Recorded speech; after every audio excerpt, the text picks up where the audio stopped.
Well, hello and welcome to this month's We Are Power webinar and a massively topical subject that we are broaching into the new year, which is, will AI replace me?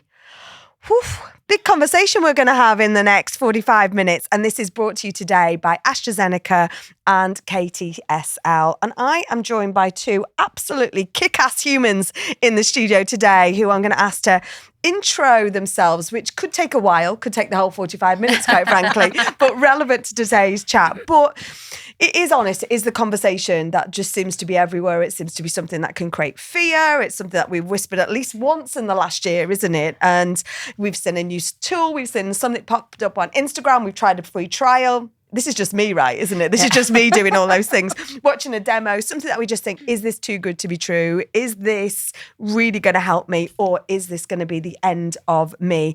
Absolutely not. Because the one thing we know is you cannot replace superpower Northern Power women and We Are Power. You cannot not. But this is not about a conversation that should be about panic, is it? It's got to be a conversation that is about the art of the possible. What can we do?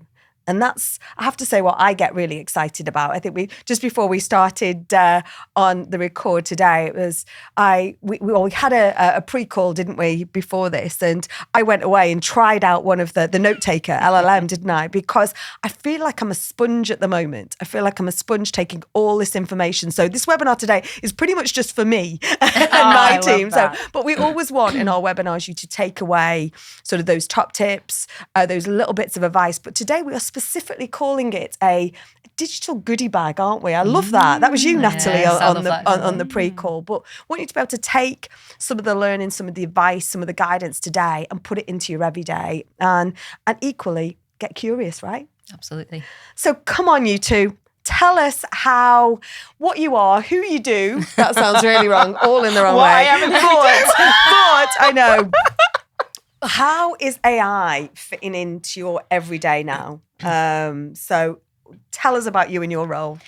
So firstly, my name's Cara Barrett. I have worked with AstraZeneca for 11 years now. So started my career as an IT apprentice and have very much lived and breathed AstraZeneca now for quite a long time, but mostly within IT. So my role right now is focused very much on workplace AI transformation, so helping to shape up all of the enterprise AI offerings across AstraZeneca, from what are the right tools for the right personas, the right roles, but also not just focused on the technologies, how we're rolling these out. So the adoption, the change management is absolutely key. And we'll come on to some of that today. I've got some great tips on what organizations should be thinking. I've got the digital goodie bag ready under here. Right? We'll share some key prompts. And absolutely, as you said, we want everyone to be able to walk away from here with some advice on how to get started if you're very new in the journey. And part of my role is helping to get people comfortable across AstraZeneca, whether they're at the start or a little bit more advanced with AI. So I've seen people go through the motions over the last few years. And it's a very exciting time. Absolutely. Go on then. Right, okay, deep breath. So I'm Natalie Jameson. I feel like there needs to be a drum roll with this one. Thank you so much for having me. I started my AI journey actually working at the Salford Tech Accelerator. And so I was the innovation lead for GCHQ over there, which was very interesting, right? So I ran that project. Not know that. And one of the things they were trying to do is really diversify their kind of engineering understanding. So we used to run AI boot camps and accelerators and all of those sorts of things. So this has been going on for me for maybe about 4 years now. So I feel like I've been a bit ahead of the curve in terms of knowing that ChatGPT was coming. So I've ended up today at BNY. And I'm now part of two teams. So I run some of the AI boot camps on the AI enablement team. And I also work to increase belonging across the EMEA region. And those two are very linked, actually. They probably don't sound like it, but they really are. As well as that, I have a side business, if you like, which is trying to help children to increase their kind of readiness to work with AI in from 7 to 11 years old. So, and you're writing a book, I think you said earlier. Yeah, writing a book about she, herself, and AI, because one of my passions is making sure that we got good representation and in terms of people that are making this and using this. So picture the scene, right? You're at a dinner party, okay? You've got all your favourite people there and some randoms probably in there as well. And someone comes up, they've asked you what you do, you've given them the bite-sized version, okay? AI is taking all of our jobs. How do you react? It's not really the right. Yeah, I was going to say I don't think that's the right question. It's so definitely not. Yeah, and it's not a great dinner party question, is it? But yes, don't worry, it's not going to take your job. It is going to take some of the tasks, and some of the tasks it's taking, you should be jumping for joy, because these are not the things that fall within our human advantage in our really, things that humans are great at and that we really enjoy and bring us joy. So I would say it's not going to take your job, but it is going to take your tasks. So straight away, we're rewriting the name of the webinar before we even start, right? It's not going to replace, it's going to reshape. Yes, that's a great way to put it. And I think this is about everyone taking a step back. And I do agree. I think AI is going to take a lot of your manual, repetitive tasks, some of the admin that many of us in our roles we have to do, that might be day to day. And this is a real opportunity to take control of that narrative as well. And actually, as someone who has been using AI for the last couple of years, I think being able to kind of really think about how is my career going to shape up with AI. Yeah. And there's so many different organizations, so much content out there in AI where you could actually go in and into whether it be some of these platforms that say, this is the role that I do. How can I be using AI in a much smarter way as well? So that's a little tip for those of you that haven't done that yet. If you're a project manager, if you're a project manager or a BA or no matter what industry you work in, why not ask the AI to? And I think because there is so much conversation at bad dinner parties with the wrong questions, right? But it's shifting it the other way around, because I am really excited, and I think we're a small micro team, but I think we've all got an opportunity. And is there it's not like there's a one way to use it, is there? Absolutely not. No. Everyone adopts it differently. And something we've seen at AstraZeneca is this technology requires a whole different approach to how you roll it out. It's not a one size fits all for everyone. It is totally different depending on where you are, what you do. And I think we're seeing that training, to your point before on upskilling, is a massive part to this. And we at AstraZeneca, we've spent the last 2 years running our own upskilling program internally. And we've done an accreditation, different levels of bronze, silver, gold, just by getting people to establish the fundamentals. And we've had over around 50,000 people engage with it. And it's become a bit of a gamification internally of who's silver, who's gold, who's platinum. But we've really tried to combine the basics, the fundamentals of being realistic of what it can do, what it can't do, what some of the, put some of the fears out there, and then also help to shape that up with practical use of tools as well. So experimentation, and you talked about that early on, how you've been experimenting is key.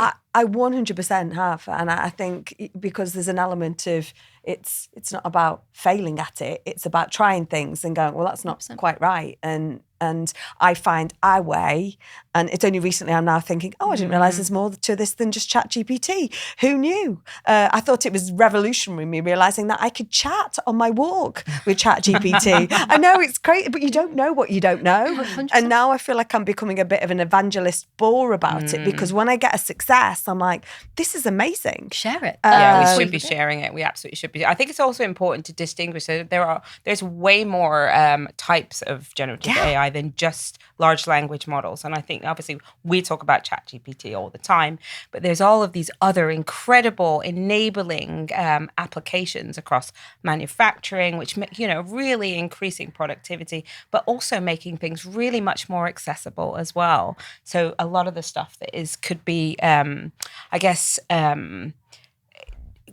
augmenting people's abilities in this area. So, some of the vision technologies, some of the sound technologies, the voice to text technologies, a lot of this stuff is just really I don't know, it's giving people abilities that they didn't have before. And I love that application in the accessibility side. And what is it like?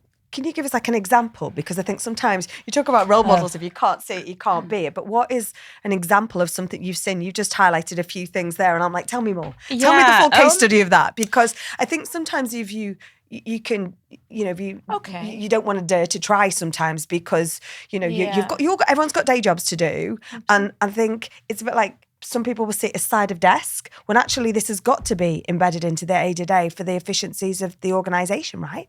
Yeah, absolutely. So in terms of, I guess, a major use case, I'm thinking about some of the things that I use it for, actually. And I'm a bit of a geek, but I'm the one who's going to tell you about a million different applications. One of my favorite applications at the moment is called Replit. And Replit is a no-code, low-code platform that you can basically turn text into an app. So I really want to learn more about machine learning. So I'm a real visual learner, and showing me a black screen with a load of binary code on it is not going to go in. I'm not going to learn to apply these technologies in any way, shape, or form. So I asked it to create me a learning platform using visuals, just visuals. I just wanted pictures and graphics to show me how reinforcement learning worked. And honestly, it gave me the most incredible, accessible learning platform. So if I just sat in front of, an IT training company and in a classroom full of people who were learning to code, a lot of that just wouldn't have gone in. But because I could see the pictures, I could actually now learn how this stuff works. So you can use it to really just complement your own preferences and learning styles and abilities. And that's the inclusivity bit, isn't it? Absolutely. Because that's been a fear, hasn't it? So if you think, going back to Alexa, there's certain times, in our home, Alexa will not hear my voice. And I'm like, Alexa, what's going on? Here's my husband doesn't hear me. And, you talk a lot about how things are designed. And there has been a lot of noise around that, hasn't there, over the years? Yet here you are going, actually, this can speak to my own and chime to my own personal mindset and the way my brain works. So I was just going to build on that point as well. I always say to start small and think about some of the everyday use cases everyone does, from writing communications. We're all guilty of writing emails, Teams messages, or whatever platform it is you use to communicate. I think start by getting it to rewrite your communications, or getting it to shape up some of your stakeholder messages. Or if you're a leader, use it to actually brainstorm a strategy. I think brainstorming is a really good starting point. If you're wanting to work out what questions to ask for the next podcast, use it as that brainstorming buddy. And I think research and brainstorming, and whether it be content creation, summarization, we've seen people create videos with it, or marketing strategies, or anything really across, even using it for data summarization. And I loved what you said. PowerPoints, all sorts. 100% content, And I love something you said there about it's equaling the playing field for everyone here. And something AstraZeneca we've done recently, where we've shifted from just personal productivity with AI. So that first bit that I started with there was summarization and using it to create communication. We've shifted to that empowerment where we're now bringing in AI tools to create what we call agents, which is this new concept of, once you've learned how to use your digital assistant, like your ChatGPT, like you mentioned before, we're shifting into this new era of AI now, where it's actually going to be not just having a general assistant that does everything, but how can you create something custom to what you do? You could have a podcast agent, as an example, that you can use to help to summarize some of your content for your podcast, or equally come up with some of the questions. And agents, or agentic, is going to be the way forward, right? And actually, I see the future workforce being, you personally might have a few agents that as part of your team, digital team, that might be working for you, which is an exciting concept and something we're only about 8-9 weeks into that journey at AstraZeneca today, but we've already seen like 5,000 people embracing building agents across the organization, because it's super accessible. I have 8. It's lovely. I have 8 agents. Although I'm kind of not there with everywhere. Yeah, I know, because this is me. You know, you say, Cara, start small. No, I'm all in. No, me I'm too. all in. Me I want them too. all. Yeah. And it's interesting because we've gone through. You know that our awards were a massive, big sort of piece of work. 1,800 nominations, and I've been playing with to see how AI can help me understand and look at tone, sentiment, and really understand the language as well that's being used in those nominations, both from a nominee and a nominator set. So that's more of I really want to, as it's our 10th anniversary this year for the Northern Power Women Awards. Amazing. Amazing. Congratulations. Just saying. I mean, and I think of the amount of role models that we've unearthed. And so I'm always thinking, how can we reach more? How can we get more? How can we unearth? So I was really keen to understand the language, because often, then how can then we attract and create that mirror to create even more? So I think it's interesting that I have gone big on them, but and I've looked at podcasts, I've looked at, we're doing a whole piece of work around social value, and so I've tried to break it down in projects as well. Absolutely. So I'm definitely on that train or journey or experience with it. But it's what is interesting is that I think this can work as it is for you for massive organizations, but it can work for you as an individual if you've got a side hustle and have got communities that you're running, whether you're writing a book, whether you're micro organizations like me. It's like it's for all, right? It is. We've just had Christmas, so one of the things I know that people have used this for, and this might not be, or maybe you can use for the January sales. Actually, let's get okay. So it's the January sales. I'm spent up. Right. Let's just stop it's that. all the subscriptions. So it's the January sales coming up, right? And they end at the end of the month. And now we've got an opportunity to go out there and use these agents to find us the best deals for everything, right? Whether that you're looking for a new washing machine, you're looking for whatever. You can set these littles to give you alerts to find them when they come up. So forget about, I don't used to have to queue, and not that I ever did, but queue around the block for whatever. We've got these digital queues now, right? And it's like, who's going to get that best deal? Well, you can set these agents up to find those deals for you and get them for you.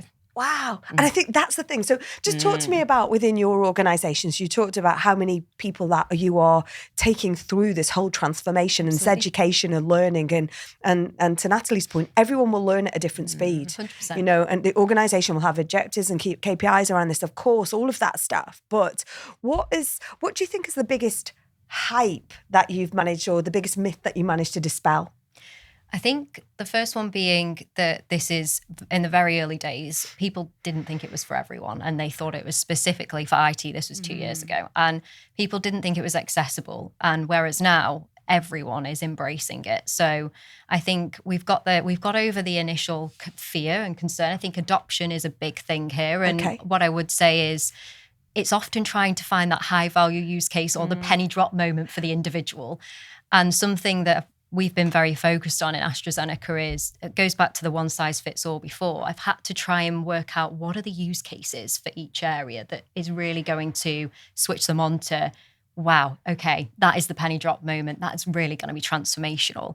And often it's going in, finding out more about what's the strategy of the area, doing some research, even with the AI to help me understand, in commercial or within marketing or in HR, what are the types of use cases that can really empower them, and then going in and actually pitching to them that this is how you could be applying it and using it. So taking that more tailored approach on and being able to put that investment into the time and to how to use it.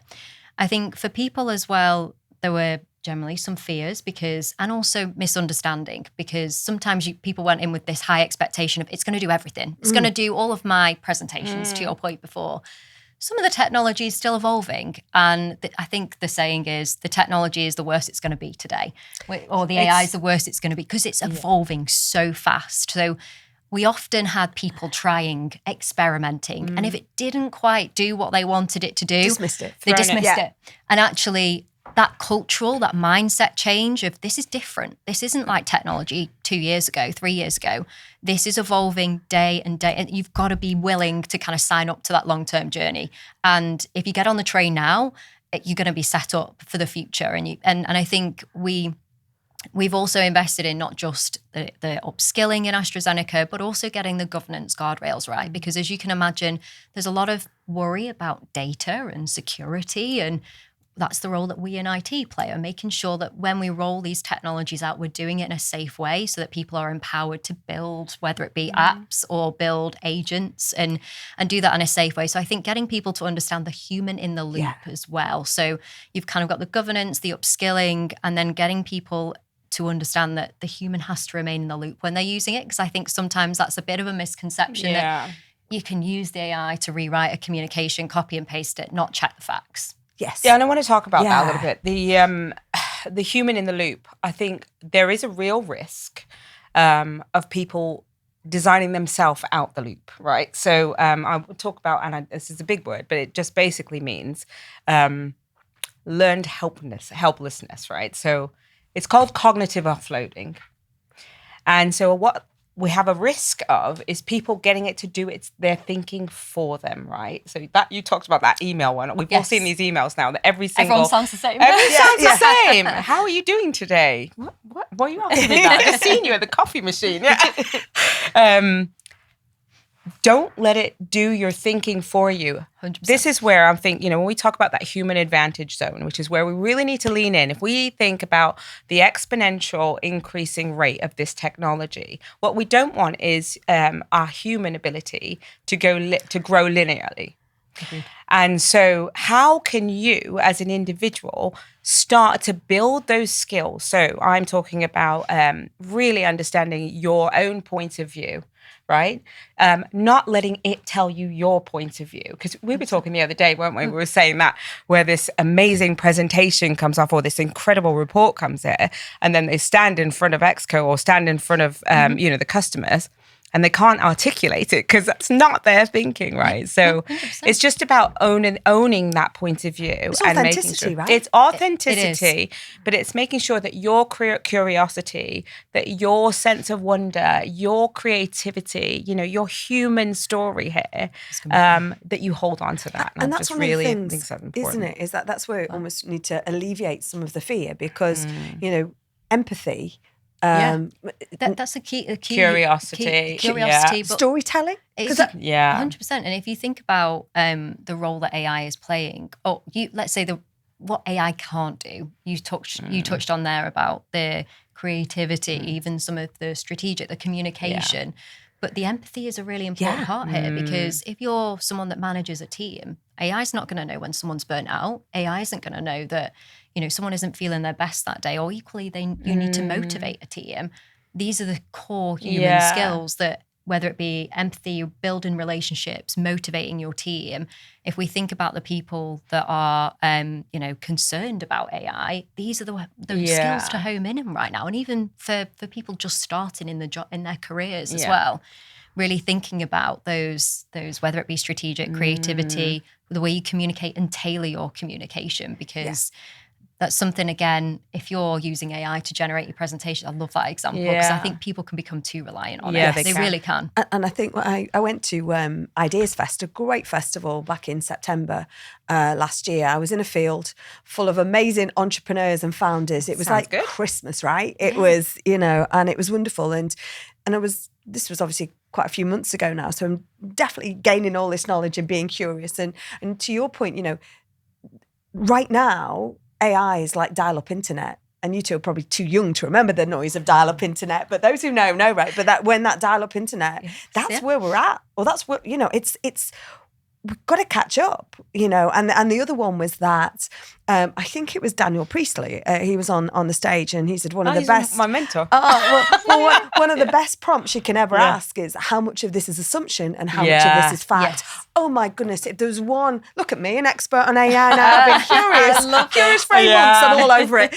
But I think there is a responsibility that we have to try and So I'll go. How much of this is fact and how much of this is based on your assumption?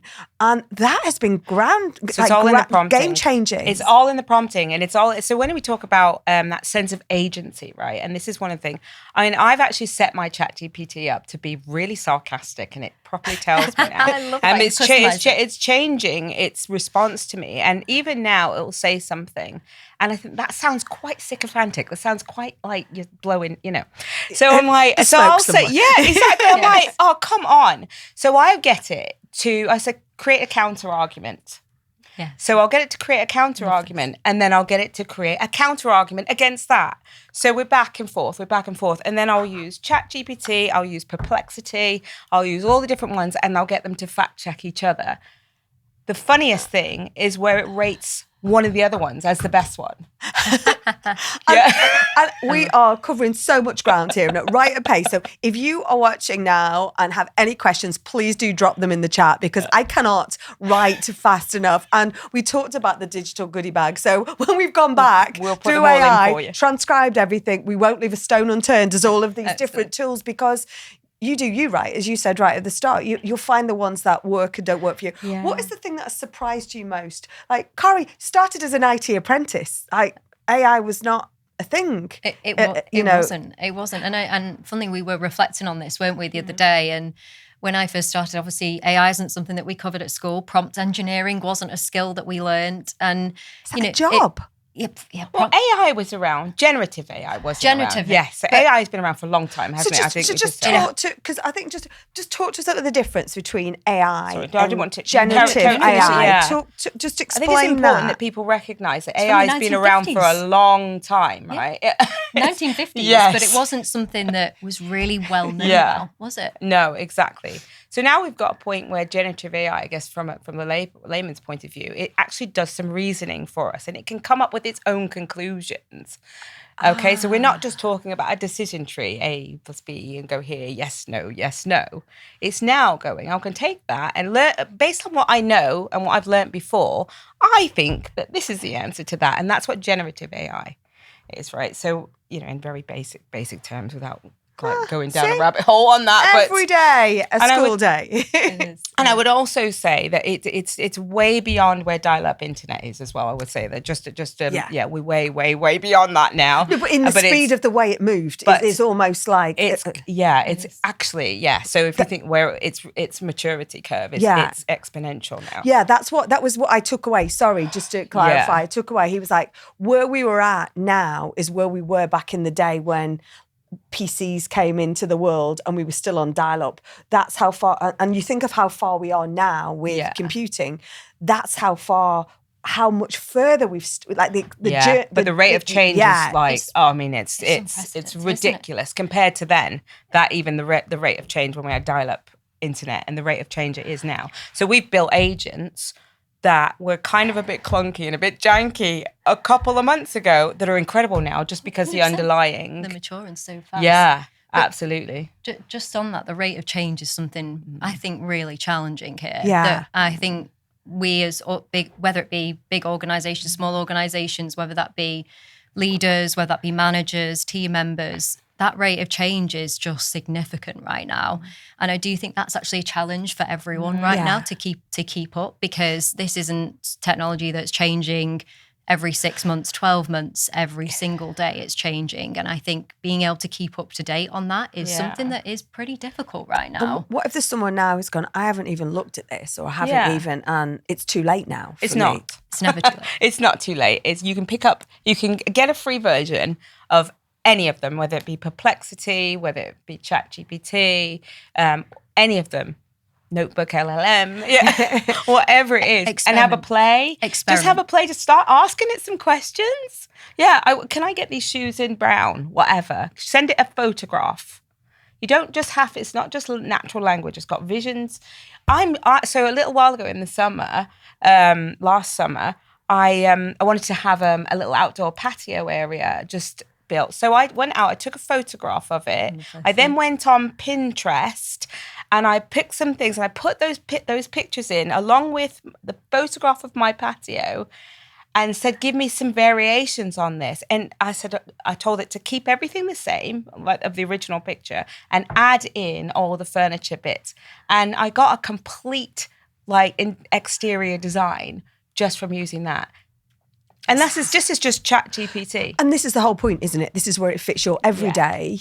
So 100% your personal lives. There's so many. I love the interior. I have to admit, I've been guilty of using that one. But also like holiday planning as well. If you're someone that's wants to plan a trip and you're there for 3 days and you want to get the most out of the time there, use it for some of those personal. Or maybe that's how you get used to this. What about from an entrepreneur's point of view, though? So that this is where, like you talk about Daniel Priestley, in terms of, so his methodology, looking at creating your profile, increasing your profile, working out what platform you want to be, most well known for, and creating a content strategy around that. Turn that content strategy into a website, turning that website into a number of products that you can offer, digital products. Doing all of that, what used to take maybe, 6-12 months to build that up. Now you can have this in a couple of days. And that's not an exaggeration. It's a reality. You can build your website. You can go, I really love Apple's website. There's a platform called Lovable. Go away to Apple's website, put that URL in and say, Lovable, can you make my website look like Apple's website? And it will. Can you give me an evergreen scent of some blogs? And it will. It's just... But is this where sometimes the fear can come in? Because it's a bit like, you might have gone to a website designer or a freelancer for that in the future. So that's where I think the fear comes in sometimes, because that's where it goes, who's doing that job? Yeah. But what are the new jobs? Because that's the thing, isn't it? When you were an IT apprentice, 100%. A prompt engineer, yes, was not a thing, right? And many other things that I didn't even know. But and it's interesting. So I've been keeping up to date with the types of roles, and I do think it's becoming more competitive in this day and age, especially with AI. But I think my advice would be to someone that's just starting out on their career is a few different areas. One is depending on what area you're interested in, if that is STEM. So whether that be technology, science, engineering, etc., then have a think about the role that you want to do and actually use AI to brainstorm how potentially AI could support that role. Yeah. Start experimenting, as we've talked about there as well, and also have a look at some of the new roles that are coming into the industry, because you've got so many different ones. So you talked about there prompt engineering. Prompt engineering, believe it or not, is not necessarily just a discrete role. It's a skill that we should all be learning. So again, to someone young who's starting out, prompt engineering is evolving fast. I mean, what I would say is we did a lot of upskilling on this maybe 12 months ago. And this is about defining the best possible prompt to get the best output from whether it be ChatGPT or other AI solutions. And there's so many frameworks out there that you can follow. But a lot of it is just about giving, think of it like someone that's just started in the organization. You need to give them the context of what it is you're asking for. So give them the task, give them, who's the audience, if you're writing a communication, how long do you want that to be? What type of stakeholder are you going to communicate to? Or if it was a strategy that I wanted to brainstorm, give it the context of what type of organization you are, what industry. Tailor it, because this is where they say garbage in, garbage out. And very much so, if garbage in, garbage out, if you put in a bit of a very general prompt, you're going to get quite a general response. So I think I would say to young people, really invest in and not just young people, everyone, invest in being able to articulate your ask more clearly, give the context, upskill yourself a little bit in prompt engineering, because even though the AI can write great prompts for you, I think still learning the basics of that is key. And it's a little bit like the manager skills when I think about it. Briefing, isn't it? And clarity and communication. Exactly that. And actually learning those skills as someone young in their career. I think you're kind of, the person comes in and they start making an impact straight away. It's no longer, as an apprentice, it might have taken me 6 to 12 months to really take ownership over my own project and lead in something. I think they start making an impact straight away because AI is there to help them to get up to speed quickly, on board more quickly. And also, I just think that they've got these key skills that they've grown up with potentially as well over the last few years. So it's different. Just on that kind of skill thing, just going back to the roles, the new roles, what I'm seeing is a lot of I guess the roles are merging. So you used to have you wanted a full stack engineer, and that was all right for them to be a real sort of tech-focused person. They were really STEM-focused, and they didn't have a lot of humanities kind of, in their scope.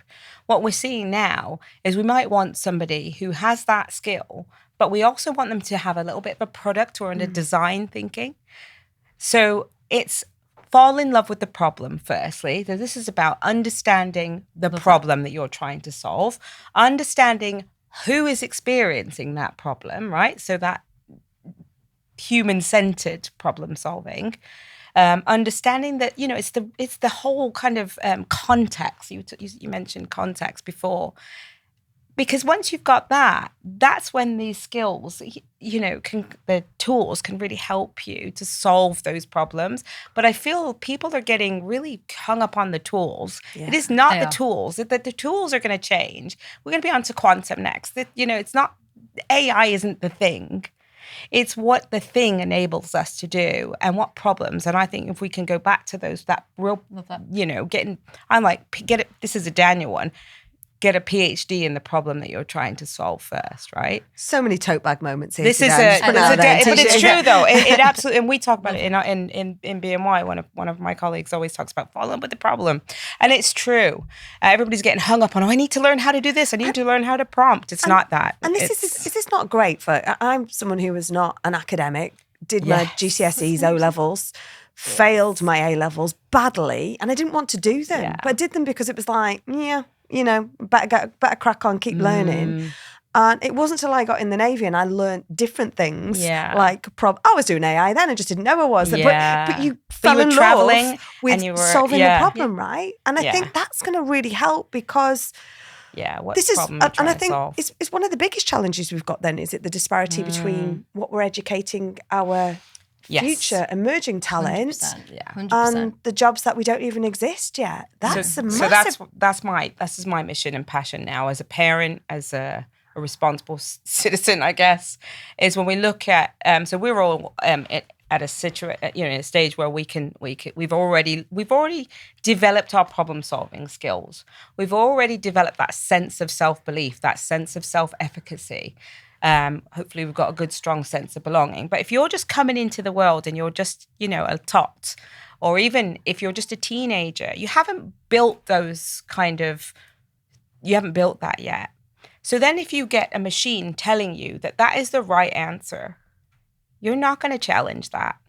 And you're going to stop thinking, and now this goes back to my learned helplessness thing.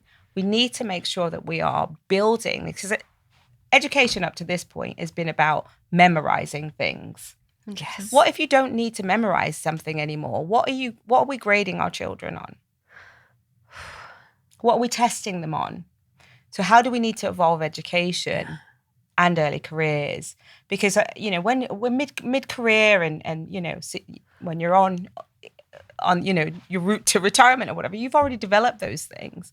So what do we need to be building people up to do? And that equally works for those who've taken career breaks, caring responsibilities, sabbaticals, family raising. Absolutely. Redundancy, where you've suddenly got to have a handbrake turn right to go, where the heck am I going now? Do you remember when you used to have to remember phone numbers? Yes. Yeah.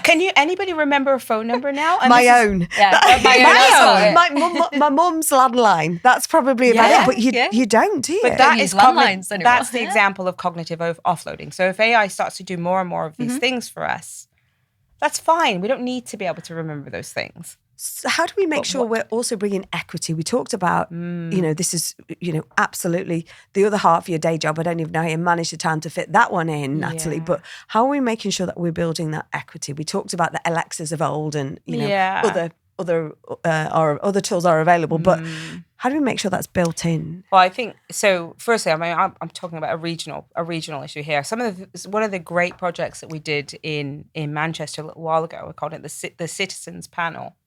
And we work with Manchester University, the councils, who's the energy provider, Manchester Greater Transport for Manchester. And we trained up a number of citizens over the course of, I think it was 8 weeks or 6 weeks or something, so that they were at a basic kind of level where they could understand the impact and challenge the projects. And then large businesses from the area came and pitched their projects to the people's panel. And the people were able to say, oh, hang on a minute. So if we take the transport, greater transport example, they were talking about this, automation of the networks and cards and all this. And one of the panel said, hang on, I can't even get my pushchair up onto the ramp, by the way. And also, there's no networks around this area. So, in terms of like digital inclusion, we're not even on the first rung. So, that's the kind of, I guess, the spectrum of accessibility of this stuff. Yeah. I think there's a responsibility of governments and local governments and schools and businesses and what have you to make sure that we take people along with us. But that's where you've got to have the people at the heart of it as well, right? 100%. When you're rolling out new, whether it be these tools or these skill sets, you've got to have people involved, all of your customers or your different areas, your functions involved, helping to shape that and test it early and provide feedback. Problem person. So, lightning round, you ready? Go on. Okay, because, we've covered a lot here, but I've still got stuff to cover here, okay? What's the one human skill that you're personally doubling down on in 2026? I think for me, it would be communication, and probably communication, because I do think communication and also empathy, because I honestly think these are you talked about problem solving. We've talked about knowing your people, being able to coach people, etc. And I think that being able to do your storytelling, change how you communicate depending on who you're engaging with. You can't have all of them. There's only one. I'm going to keep throwing more in. No. Oh my Natalie, gosh. what's the one myth about AI you would like to retire from today? Oh, gosh, that's a one myth. One. What, not like taking not your just job. loads, right? Yeah, it's not taking your job. It's reshaping. Actually, it's reshaping. That's nice. Yeah, I like that. How do I future-proof my role? That's not me saying it, but maybe it is. double your rate of learning. Oh. Take control and take control of how your role evolves. Don't wait for someone to tell you how your role is going to evolve. Yeah, be the expert. You are the expert, actually. You are the expert of what you do. There you go. That was for me then, wasn't it? What's the one thing, whether someone is from an individual, is from a team, is a leader, is a business owner, what was the one thing that they need to do this week? Well, if they haven't downloaded an app, download an app and get going with it, I would say. If you haven't done it yet. 100%. Invest in, look at what are the tools that can support you. I would go and ask one simple question. I'm doing this role. How should I be embracing AI? Put that into a ChatGPT just to start off with, and it will reel off so much inspiration for you. Yeah, this one is tough, right? AI helps me dash, but will never replace my dash. Okay. Oh, gosh. Okay. It helps me be more productive, but it will never replace my awe and wonder. Oh, yeah. I can't top that. Yeah, you just... That's brilliant. Well, thank you, Cara and Natalie, for part one of the 10-part box set of AI. I think you're right. I 100% believe that the title is wrong. But if it draws people attention in to go, actually, you know what? I'm going to go away. I'm going to be curious. It's 2026. I'm not a passenger here. I'm getting on the we're on a train. We're getting on the train. It won't be late, promise you. But I'm going to use AI more about really amplifying what makes me the human. 100%. Because that's equally those human skills. We can't do without humans, right? Yeah. I'm going to double down on our storytelling. That's what we're going to do as an organization. Because right now, if not now, when, we need to be telling those stories about the amazing humans, unearthing, using AI to help us unearth and amplify those stories around. It's not like a pie of cutting it in half. Like if we give more to machines, the humans will go less. It's not about that, is it? No. It's about how do we 100%, it's human with machine. Yeah, hearts and minds and machines, I would say, together. And if we design it right, and we keep being curious and we keep checking, because you got to keep checking. You've got to stay in control. And double down on all of those things that we know that right now it can't do. So the empathy, the creativity, the storytelling, that's what we've got to double down on. So thank you, Cara and Natalie. Thank you so much for joining me today. I'm absolutely exhausted. I can't wait to go back and transcribe it. I can't wait to literally Google and download all of those apps that I don't know much about. But you will get a digital goodie bag from this, because it is about finding something that is for you. And try it, break it.